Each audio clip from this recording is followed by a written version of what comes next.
This going. Great. Well, welcome everyone, and thank you so much for being here, and thank you so much for supporting Passim, whether you're a member or a donor. We're really happy to be able to do this week of events to celebrate the supporter community. We had a Discovery Series show on Monday in the club, and another Zoom conversation with Nora Meyer and Rachel Sumner about songwriting earlier this week. Tonight, we're going to be hearing all of Matt's stories. And then we also welcome you to an in person gathering in the club this Sunday, October 19th, from 10 a.m. to noon. And we're going to have some pastries from Flour and some coffee and tea and little treats. And Kat Wallace is going to be doing a short set of music. So that's really exciting. Um, so come on down for that. Um, if you can RSVP just so we have enough treats, you can just email me, Mariel at passim.org. But we'd love to see you there and just have another chance to celebrate you and to mingle other than the line by the merch table at the end of a show. So yes, thank you so much. And I'm really excited for this conversation with Matt. Just a couple of housekeeping notes before we dive in. I'm just going to ask everyone to stay muted while we're in the duration of the conversation. If you have any questions, feel free to put them in the chat, and then we'll open it up at the end for people to unmute and ask away whatever they wish. But without further ado, I am so excited to talk to Matt Smith, uh, a dear friend and coworker, and um, I'm sure many of you know him and have met him over the years, but he is a staple in the Passim community and is celebrating a very exciting anniversary coming up really soon, 30 years at Passim, which is really, really remarkable. We're truly lucky to have I him here.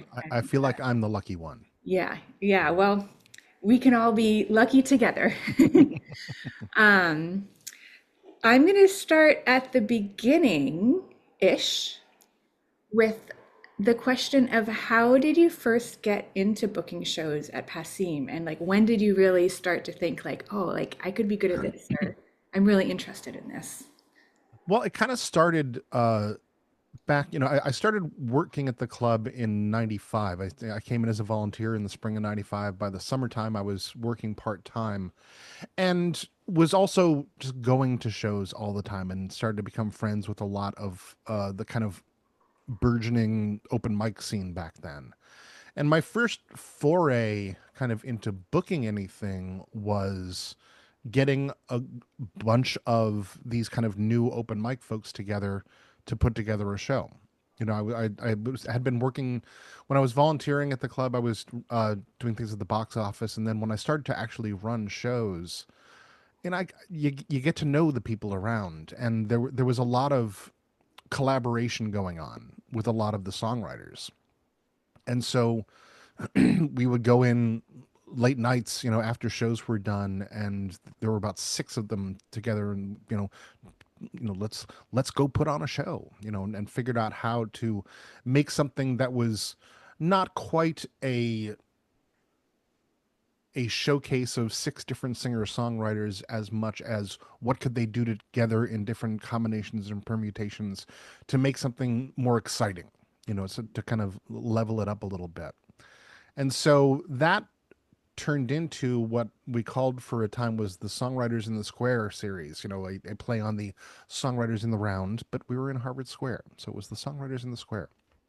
And that became a way to start taking some of the newer artists and kind of cross pollinating their audiences. If you got three or four folks together on a bill and put them in the round on stage, the fans of each of them would probably like the other artists, and also if they weren't doing distinct sets, then people couldn't just come for the one person that they knew.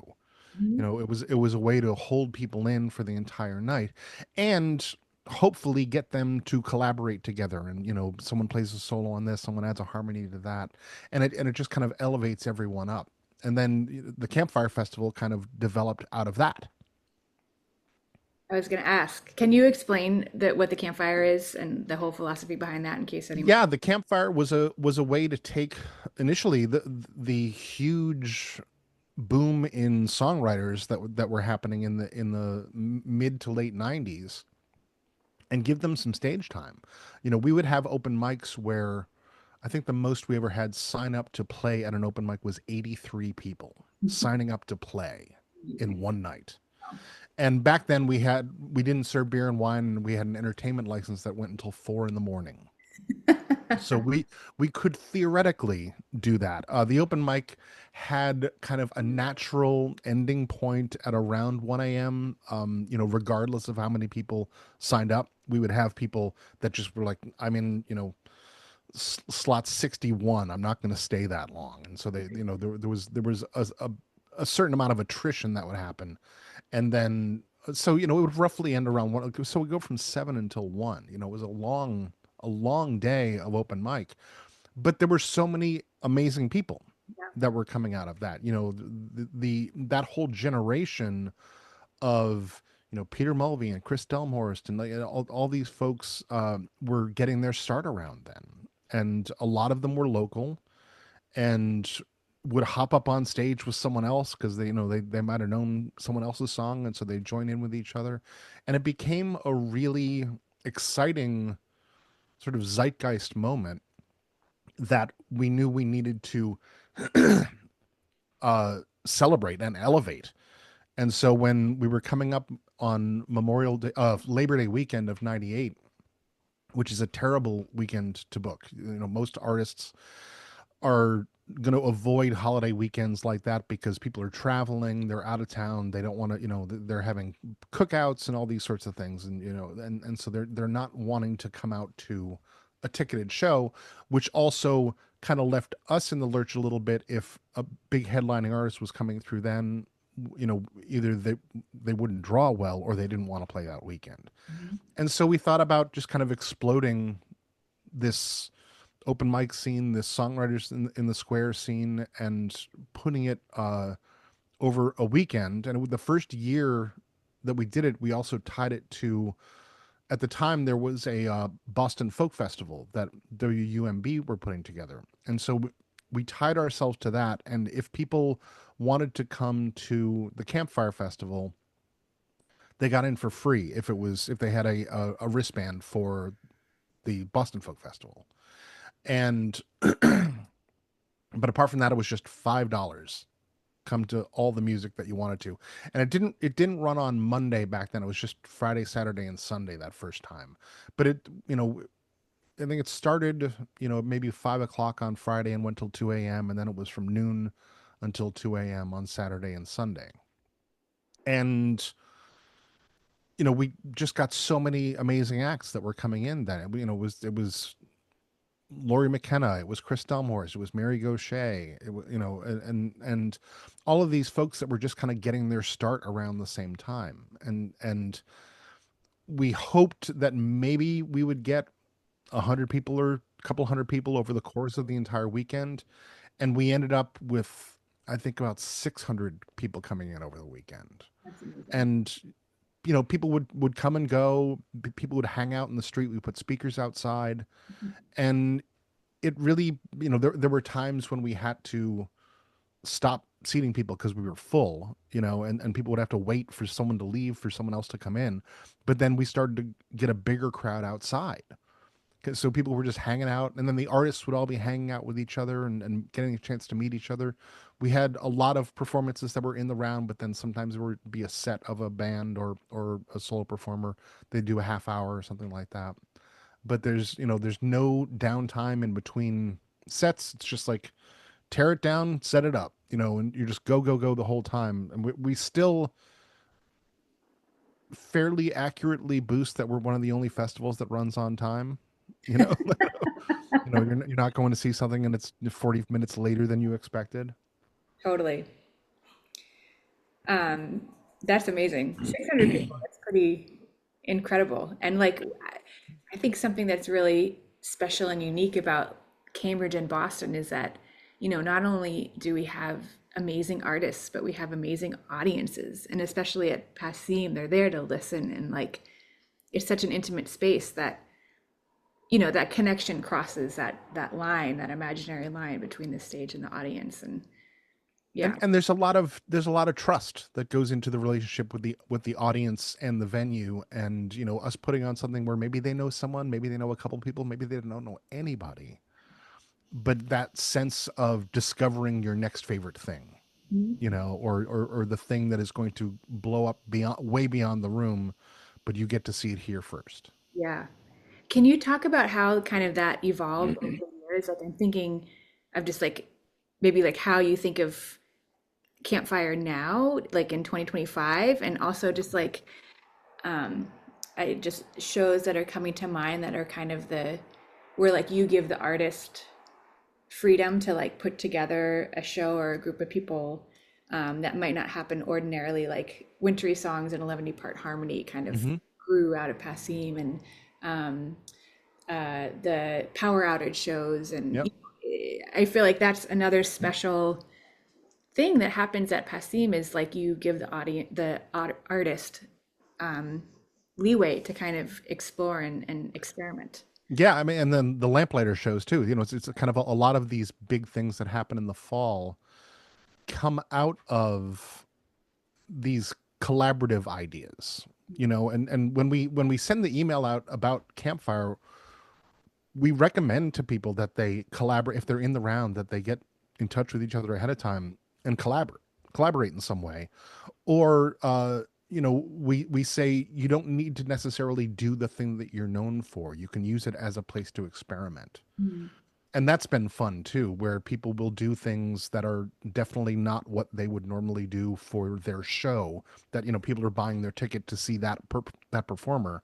They can do something completely different, without feeling the pressure Mm. of needing to be a certain thing, Mm. you know. And so that's a fun thing. But yeah, giving artists the space to do the creative things that they want to do is part of our whole reason for doing what we do.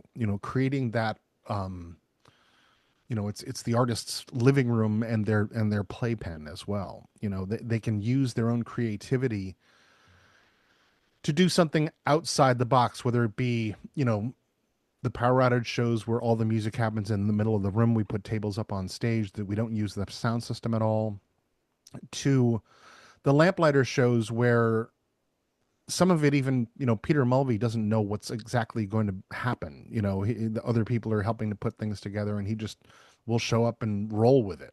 And the funny thing is, the lamplighter shows came out of Peter Mulvey being part of Anais Mitchell's presentation of Hadestown at the club, and he loved the collaborative nature of that show so much that he wanted to create an atmosphere that goes beyond just a performance of here I am on stage singing songs. Mhm. And I'm going to bring dramatic elements to it, and I'm going to bring a kind of element of surprise to everything, where you lose all expectations of what you're going to see, and you're just ready for whatever happens. Yeah, and I think that that goes back to what you're saying about that trust. Like as an artist, that's like could be a scary thing to do to just like try something completely new, but having the trust in the community that they'll show up and listen and the musicians would be into it and audience would, you know, be there is I think that's yeah, unique. And, and that's why a lot of our performers that do headline the club regularly still will want to come and do something at Campfire that's a little wacky, Of course. because they're allowed to. Yeah. That's totally great. Um, do you, when you book shows, I'm going to switch paths a little bit. Mhm. Do you go out and seek artists? Like I know you go to Folk Music Ontario, Folk Alliance Conference, and you're seeing different artists there. I know you also get a lot of emails of people asking to perform. Like as a, you know, as your job, like how do you navigate that those two? There are times where it is overwhelming. Absolutely, the volume of folks that are reaching out and wanting to book gigs, and there are plenty of folks that are working with a booking agency, and that their agent reaches out to me. There's so many artists that also just reach out to me directly. When I go to a conference like Folk Alliance, sometimes that connection doesn't mean that that person gets a gig that month or that year. We just had an artist come in who I first got to see at Folk Alliance 5 years ago, and now is the first time that they made it to the club. They were coming from Sweden, but like you build connections over time, and there are a million factors that go into, like, okay, if an artist is going to be touring over here at this time, but we don't have any space in the calendar, can we get creative with that? But also, what is the level of the artist? Are they going to be a headliner on their own? Should they work on a co-bill? Should they open for somebody else? Are they going to do a discovery series? Are they going to do a campfire festival? Campfire has become kind of the great first step into the club for so many artists over the years, and so many of our headliners these days have come out of that at one time or another, because it is a good testing ground. It's a good way to get someone in front of an audience that is just ready to be blown away by whatever they're going to see, and really get them to shine. And sometimes they'll go from doing something at campfire, whether it be a set or a round, and then do a discovery series show, or then open for somebody, and we try to work with people to build up their audience, because if someone comes in and says, "Oh, I can sell out the room, no problem," and I book them and they don't, that's a real bad look. That's a real bad look. And so, but it's also not necessarily I don't like to be lied to, like, but also I'm happy to have a conversation with someone of, like, what can we do for the best impact here?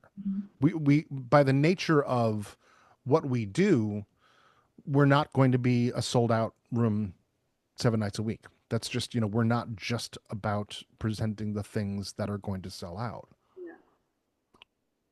but also, there are economic realities to putting on concerts night after night. And, we want the most people we can have there as possible.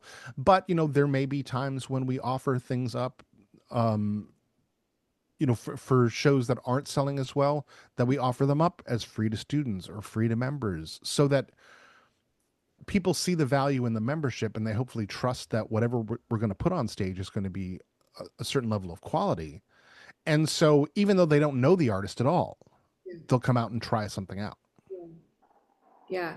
And that's something that, yeah, we keep a close eye on behind the scenes of seeing how ticket sales are doing and really working with the artists to kind of boost when we need to. Yep.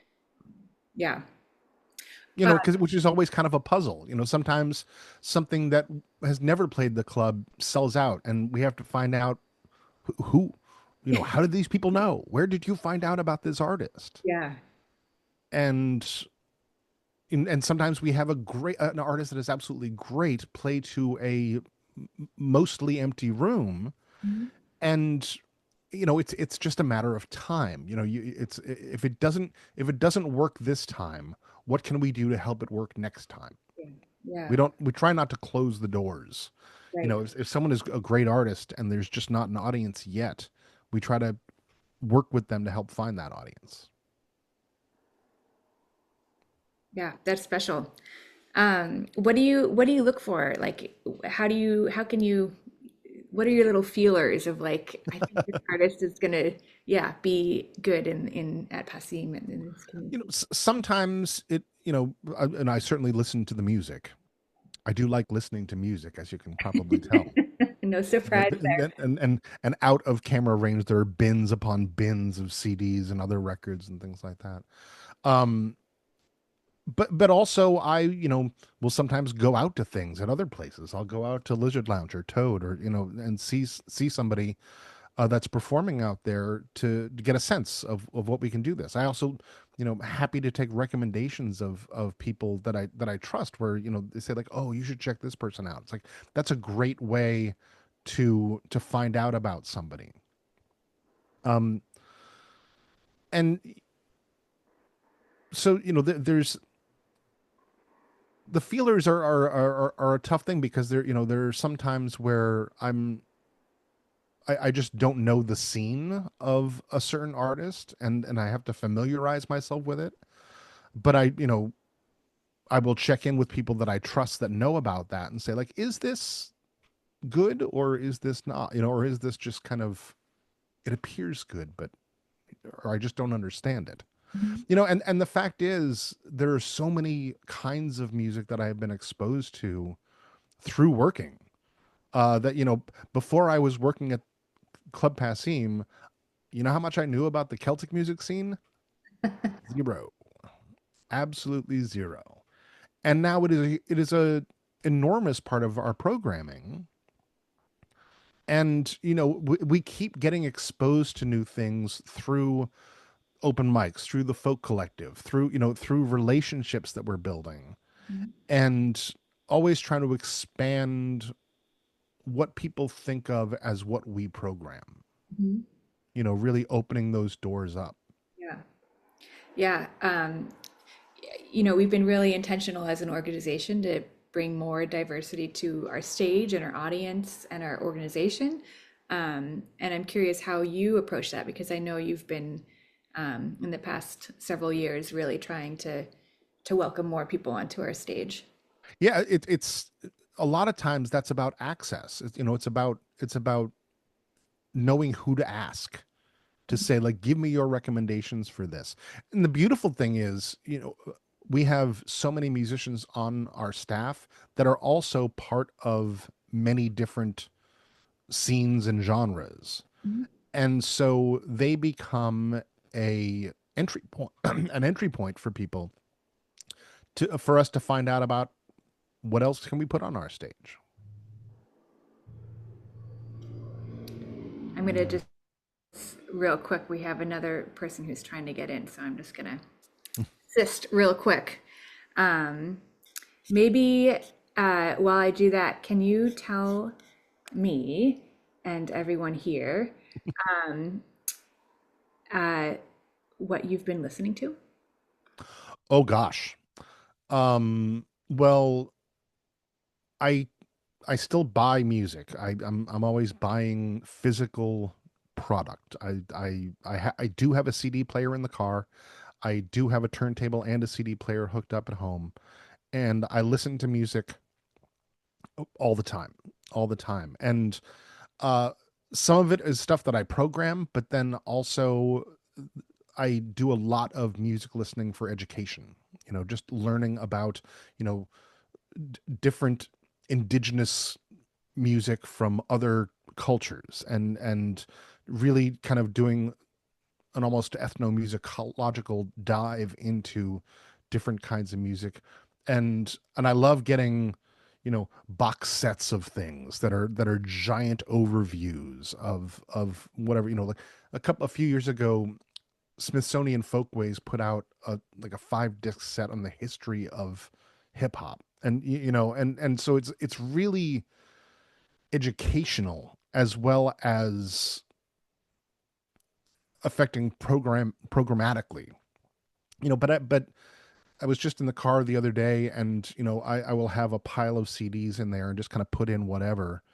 And there was a Swedish singer songwriter named Jens Lenkman, who I have other records of his, and just put on his new one, and it is fantastic. Um, what other one was I just listening to? A new one from Chris Stamey. Was his new record is fantastic. And and just being able to listen to records all the way through is such a lost thing of today. I both as a statement, but also I just I don't like Spotify. I don't like it as a company. I don't like it as a platform. Um, I understand the convenience, certainly, but I almost never use it. And if an artist is looking for a booking and sends me an email and the only link is a Spotify link, that's a hard no. Because they're not talking about how they're promoting shows at all. They're not, they're it's just here's my music online. Like, well, anyone can do that. In the same way that people would do that with SoundCloud before. And it's just like, well, what is your presence online? How are you getting people out to your shows? But so yeah, like boo Spotify, listen to whole records. An artist has a vision when they're putting together a record. It's fun to honor that vision. You're still muted. Thank you. There's a lot of thought and effort and intention that goes behind that track listing thought process. Absolutely. Yeah. Absolutely. And I also host a radio show now on WMVY on the Vineyard, and that's a different kind of listening that I'm doing than from what I put together programmatically. But it also gives me access to other musicians that I don't know about, because it's another way that people are reaching out to me to say like, hey, would you play me on your radio show?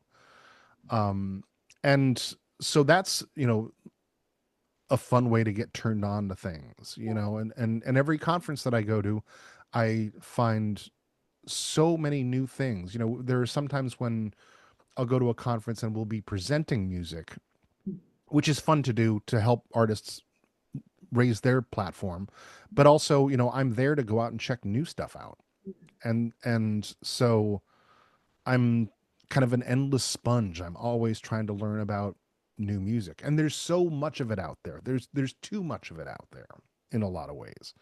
But I don't like to think of myself as a gatekeeper of Mhm. stopping people from coming in. I'd like to think of it as a gate opener where I'm oiling the hinges so people can come in. Yeah. If in case anyone is watching this who like is a musician who is starting out and interested in getting booked at shows, like what is your ideal, if someone contacts you about getting booked for a show, what's your ideal format of being asked? Something at least partially personal. Hmm. If I get a sort of form letter, Hmm. and that happens all the time, uh, from a lot of Berkeley students, Hmm. where what I need to know is some context. Where have you played before?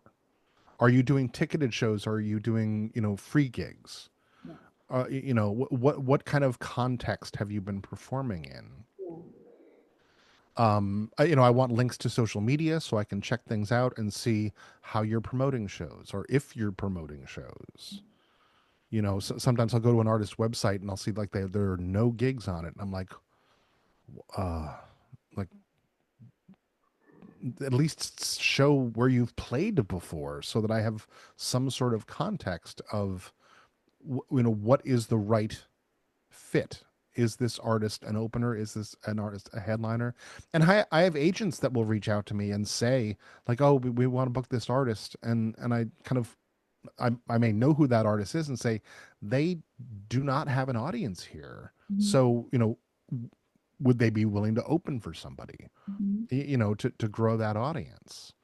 Because just putting a gig on the calendar isn't the end of the story. There's a lot that goes into promoting and marketing and getting the word out about stuff. Do you ever work with uh, people who book other venues like Cafe Lena or One Longfellow? I know there's like, especially in the Northeast, there's a lot of sister venues and, even across the country. Is there any like dialogue between those venues? Yeah, we've kind of built a relationship with the Parlor Room Collective out in Western Mass, and we're bringing in Cafe Lena into that, and One Longfellow, and just trying to create this consortium of nonprofit venues in the Northeast, because we can all book an artist, and they're utterly non-conflicting. Like, you can play those four rooms, never driving more than an hour to an hour and a half, and they're completely different markets. It's funny when West Coast performers come out here and they're just like, how is this even possible that okay, you're playing at Club Passim here, and now I'm going to play at the Word Barn in Exeter, New Hampshire, which is less than an hour Yeah, the next night, and it's totally not conflict, and totally. it's like, yeah, it is. That's what it is when you're in a very densely populated area with a lot of different kind of micro markets that Yeah. are out. We're not just driving through California for days. Yeah. And and being in the city can be a different kind of good and bad, Hmm. in that our demographic can skew younger because of all the students that are here. But then also there are artists that, if the demographic skews older and they play out in, they could do 300 seats in Natick, but can't do 100 in Cambridge. Yeah, it's so interesting. And sometimes it's the old Charles River conundrum of, like, people don't want to cross the river in one direction or the other. Yeah, It's like, fat chance I'm going to go to something in Boston. Really? Boston? Come on. totally. I've been there, done that. What's your, we kind of brushed on this, but what, do you have a favorite way of listening to music? A favorite I love putting on a vinyl record because it demands you to listen to it, by its nature. You can't skip around Yeah. easily anyway. And I like that little moment of pause in flipping a record over, into sort of more manageable segments of something. A little rest in between is kind of great. Yeah. But it's funny, when I walk to and from work, I'm mostly not listening to music. Hmm. I'm mostly listening to podcasts. But when I'm home, yeah, it's music, and I like to listen to things in entirety. And with a lot of my music collecting, I tend to be a bit of a completist, where I want all of it, everything, even your bad album. I want that one too, because I like to listen to. I've had people ask me about, oh, like, if I want to get into this artist, like, where should I start? What's my entry point? I'm like, the beginning, and just, especially with someone a, a, a career that has varied quite a bit. I think it's fascinating to listen to their artistic journey. Hmm. Yeah, absolutely. And going back to a couple questions ago, what you were talking about is I hadn't really thought about all these different ways of listening to music when the Mhm. context is different. Like a live show, you're going to take that in differently than a record at home, differently than a showcase room at a, folk music conference. Yeah. Um, yeah, there is such a range. I love that too, because like, I love my recorded music, Mhm. but I really love my live music. Mhm. Because So, it is that ephemeral thing of, it happens in a moment and it's gone, and we all shared this together. Of course, it's never gone because everyone records everything, but yeah, experiencing it with other people in a moment is one of the most human things we do. and absolutely. and I and I love that. When I talk about listening to records, or it's like watching a movie. That record, that movie is the same every time. Yeah. Yeah. I'm the one that's changing. I might be in a terrible mood and I put on a record and it changes my mood. Or, I may choose a different kind of thing to listen to depending on how I'm feeling on any given day. And my reaction to that might change dramatically as well because of that, or I might start to associate a record with something. Yeah. There are records that I listen to only in the fall and winter. I would never ever imagine putting it on in the summertime. Can you name one? Oh gosh. I mean, there are some there's a record from a folk singer named John Stewart, not the comic John Stewart, but the singer John Stewart, called Punch the Big Guy. It's a record from the late 80s. And I think, part of it is I got turned on to it in the wintertime and listened to it a lot, a lot, a lot. And now it becomes almost a soundtrack of a time. And so I tend to go back to it around that time. Interesting. But and there's some records that I listen to just because it always puts me in a good mood. There's the record "Having a Party with Jonathan Richman" is just so joyous that it's just always fun to hear. And I've used it to change my, like if I'm having a shitty day, I'm like, I'm going to listen to this Yeah. because it's going to turn me around. Yeah. That's so great. Totally. Yeah, I have records too that you know, are an imprint of a certain time in my life. Yeah. Yep. Well, I've been I had a hard drive go down, and so I've been ripping a lot of CDs onto a hard drive that I have in bins in the living room right now. And there's a lot of stuff from like 2015 to 2020 in this bin, and a lot of the kind of the local scene, and just like looking at that snapshot is so wild. All these bands and all, of a certain moment, and some of them have stuck around, some of them have moved away, some of them are not do not exist at all anymore. And Totally. it's just so interesting as I find that when I look back at old calendars of Passim, especially if I'm showing it to someone, and then it's like, oh wow, this person played here. Oh my god, that person played here. And then I'm like, who's that? Who are these people? And it's like, well, that was a sold out show back then, but then the people just the nature of a small room that books 7 nights a week, there's going to be people that are, the local hero that can really pack a house. And there are some people that have almost kind of retired from performing, but they're still going to come and do a packed show at Club Passim now and again Mhm. because they can still draw that many people in this market. Yeah. And I love that. I Yeah. love that. Home away from home. Yeah. Yeah, for so many people I know. Um, can you share a crazy booking story? I know you must have a handful. Oh, crazy in what way? Good or Just like bad? Like, interesting.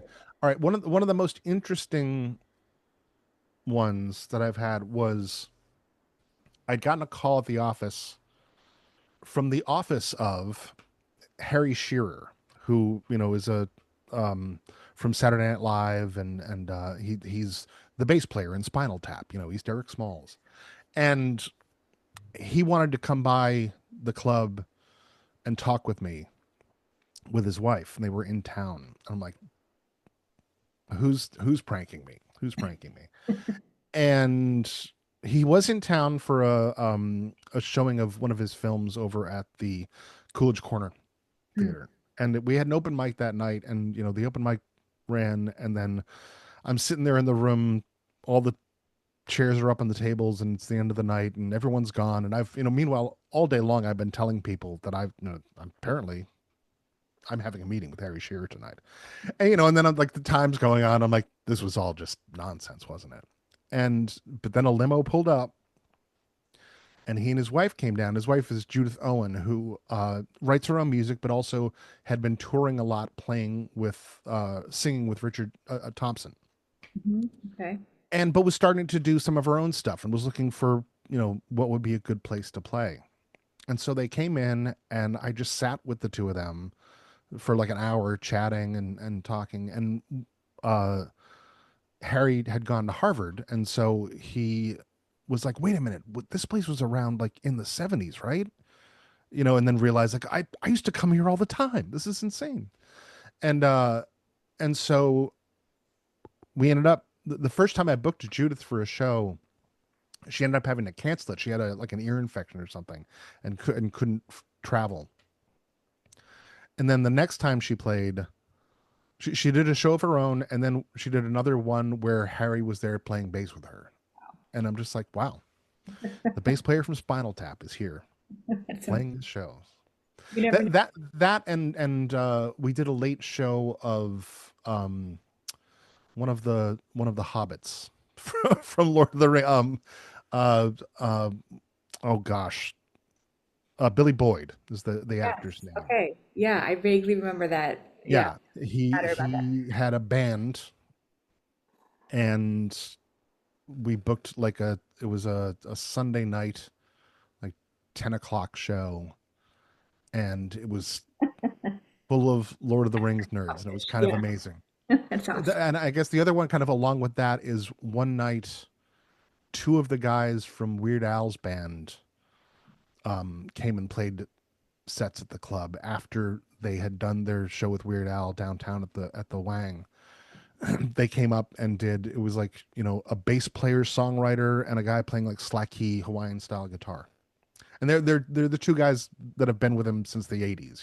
They're and so the whole crowd was people that had been to the Weird Al show that night and then came over to this show. again going full circle. Like, you know, the stage is you open the stage up to be such a collaborative Yeah, it experiment. was fun. It's fun to be able to do kind of real wacky things like that. Totally. Um, I know this list must be quite long, but do you have could you name a favorite show that you've seen at My Passim? my go-to generally is when Aeneas did the local version of Hades Town at the club back when the record had first come out 10 years ago. I think it's 10 years ago. We have I think yeah, next time anyone's in the club, I think they're still, the program from that show at the club is in the hallway by the restrooms. Yeah, I so think when that's you're in still going on. line, you can check it out. What's coming up next for Passim? Well, we're getting into all the big fall things that happen every year. We've got the Lamplighter shows coming up. We've got the Power Outage Party. We've got the Under the Covers, the Wintery Songs, the Laurie McKenna shows, the Ellis Paul shows, kind of the usual fall fare. But then, some folks that are kind of wrapping things up. We've got Garnet Rogers coming in December, and he's on that edge of retiring, and so we're doing, all sorts of different things, but I'll give people that are here a teaser on something that we haven't announced yet, and it's not going to be announced probably until mid November. It's not online. You can't ask for tickets now. It's not online at all. But the Friday after Thanksgiving is going to be a duo show of Dinty Child and Marcarelli and the songs that they've written together. So we haven't announced that because Session Americana have shows at the Burn coming up, and Mark has his own show at the club this month. It's already sold out though, but we're yeah, so that'll be really fun. That'll be really fun. That's exciting. Yeah, and also goes to show the incredible puzzle pieces that you work with of Yep. dates and calendars lining up and a variety of artists and proximity clauses and all that. Yeah, Yeah. Well, and now we're starting a relationship with Arrow Street Arts, which is the old Oberon Theater in Harvard Square, and we're going to be presenting some things there. So watch the calendar for some shows coming up there next year. awesome. Well, I might open it up to questions if anyone wants to unmute and um, ask Matt something. Alice, I see your hand is raised. Well, I always have something to say. Matt, can you, Lori McKenna, who's somebody who you mentioned from, Campfire to now when nobody even gets tickets anymore because they're all gone before they can go to the general public. So I'm sure that's one artist that you're, proud of, and she always, sings your praises. Um, so this is a twofold question. Which is, if you could say, what artist besides Laurie McKenna are you the proudest of having discovered and brought further to where they are today? And the other thing is what is the artist who you've missed, who you didn't pick up on, and that Mm, you know. Anyway, those are my questions. yeah. I mean, like some of the ones that, I've kind of had a hand in raising them up. Folks like Anais Mitchell, Josh Ritter, Lake Street Dive, Margaret Glaspie. They're all dear friends and folks that I've been excited to have known about them since the jump, from right in the get go. Ones that I kind of missed. It's I can't name a ton of them. There's some that maybe only played the club once, before but it wasn't that we missed them. It was just they kind of broke fast. Folks like Old Crow Medicine Show or the Avett Brothers, Brandy Carlisle, did a show at the club. Um, so yeah, once like nothing comes to mind, but I'm sure they're out there.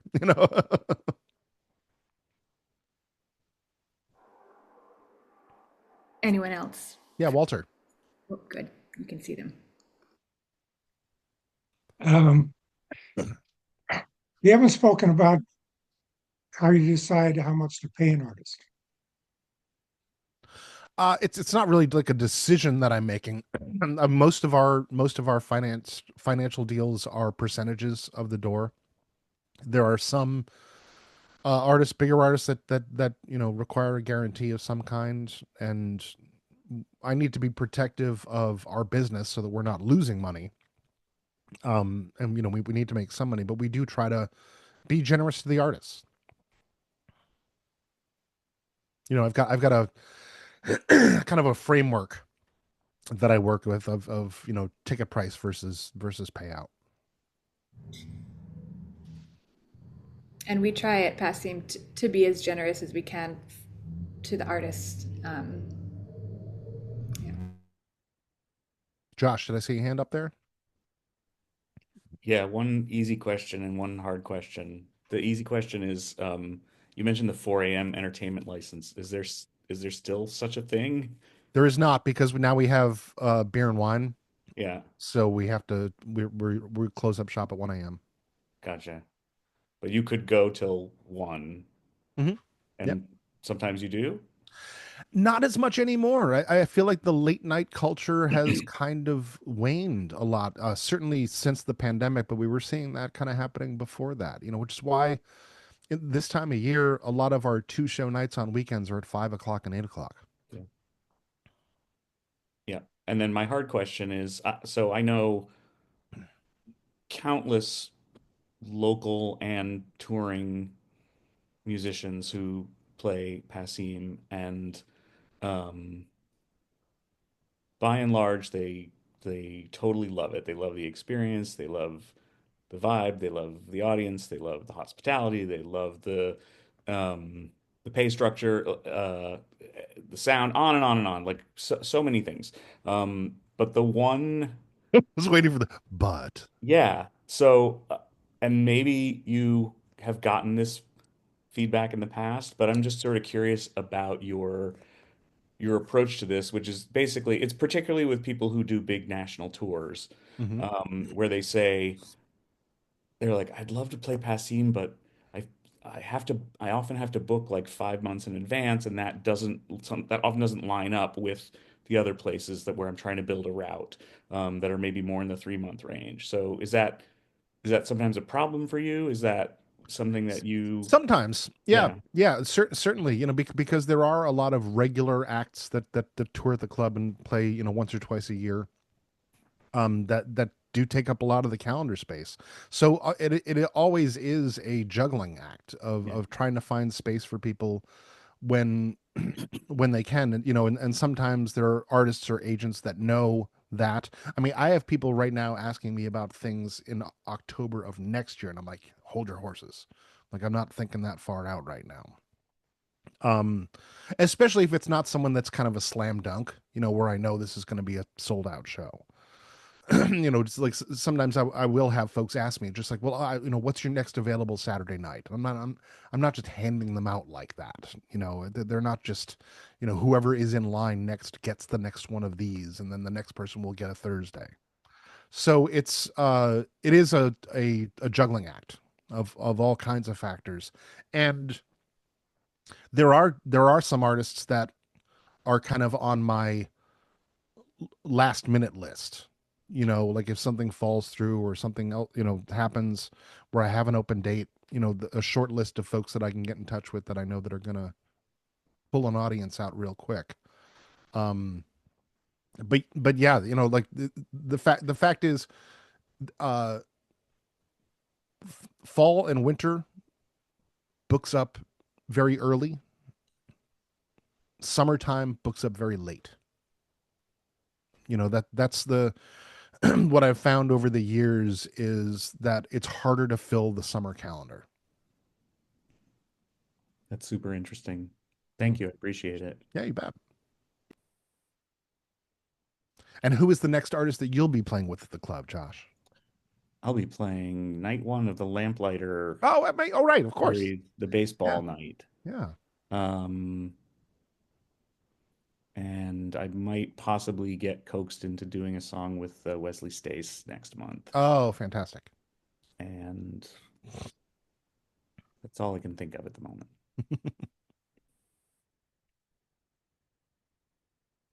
Any other questions out there?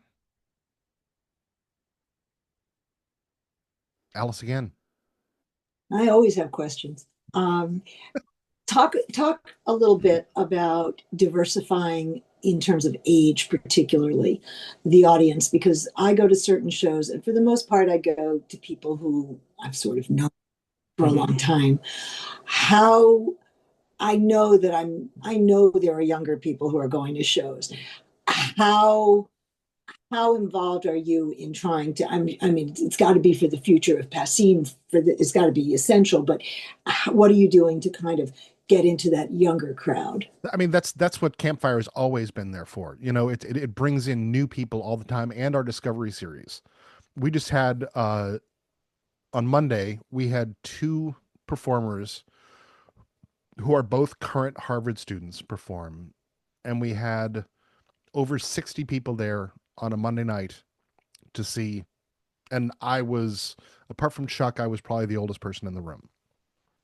And I love those shows where I look around and I'm like, look at me being the old guy, because it's we're so lucky at Passim to be in the city and around so many students and to have so many student bands or young bands that come here for school and then stay here for at least a time until they move to New York or Nashville or um I mean that is such an important part of who we are is we are an incubator room. We are not just the place that people where legacy acts come to play. We actively want to be an incubator for the next folks to come up.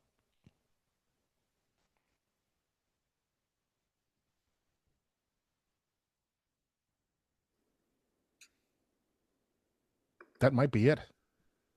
Good. We've answered everything. Dan, you have one. Yeah. You good. You're You unmuted. know, if I think of Passim and what sort of acts you present, folk, singer, songwriter, Americana, bluegrass, roots. Uh, but I've, seen acts recently that seem to be pushing the boundaries of that. Mhm. Just this past week, I was at the Symbio concert, That which, was amazing. yeah, which I totally loved. Um, and you can see the Celtic Nordic ties and so on what they're doing, but it was not the sort of act I was expecting to see at Passim, and I came purely out of curiosity. Yeah. Um, as you think Thank of, you for being curious. well, as you think about kind of pushing the boundaries on that core center that people think of as Passim, how do you think about doing it? Well, we need to do it, very intentionally, and we need to, embrace the artists and what audiences are coming in, and also reach out to find other artists. We had, Cliff Notes last year. No, I guess it was, yeah, maybe it was the last spring, like in spring of 24. Did a show, and he's a hip hop artist, Mhm. and had a live band, but also had tracks, and he did all of this great storytelling as part of what he was doing, and has put together the We Black Folk Festival at the club for the past couple of years, and being expansive in our programming is essential to Mhm.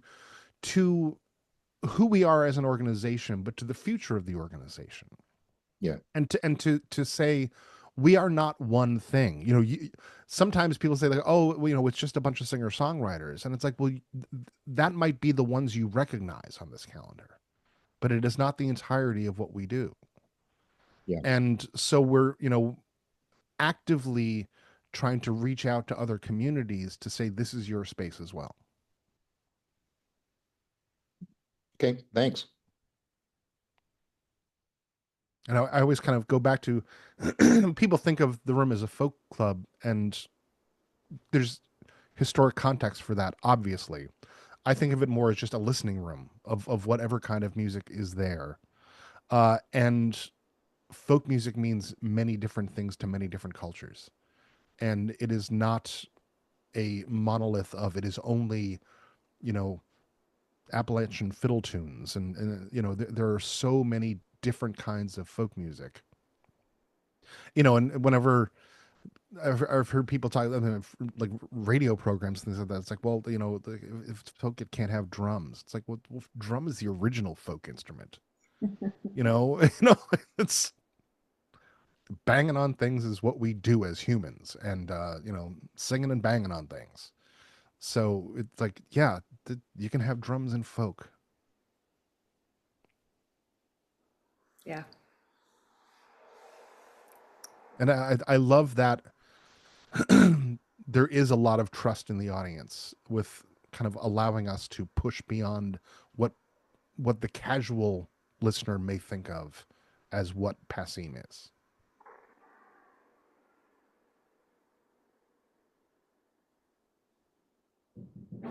Well, And I was at that Pulup show. I mhm. mean, oh, no, the Symbio show, which had EDM elements to it, and the Pulup show that we had a couple weeks ago was similar. There were these, this duo from Estonia playing traditional Estonian kind of lute-like instruments, but running through all this electronics and processing, and the show was wild. It was amazing, absolutely amazing.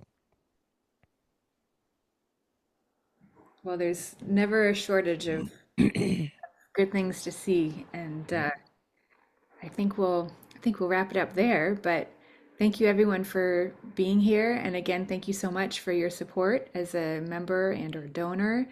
And come see us, come join us on Sunday On morning if Sunday, you're yeah, around. and see Cat 10. Wallace. If you haven't seen Cat Wallace, you've got to see Cat Wallace. She's amazing. She'll be fantastic, and it'll be a small but mighty group of us, and we'll have goodies to munch on and drink. So we hope to see you there. And thank you so much, Matt, for Oh, what a pleasure! And yeah, sharing all again, these stories. And thanks to all of you for being supporters, and thanks to you, Marielle, because it's always just fun to talk to likewise. you. Well, thank you again, everyone. Have a great night, and we'll see you at a show or at the club soon. Take care, folks. Bye.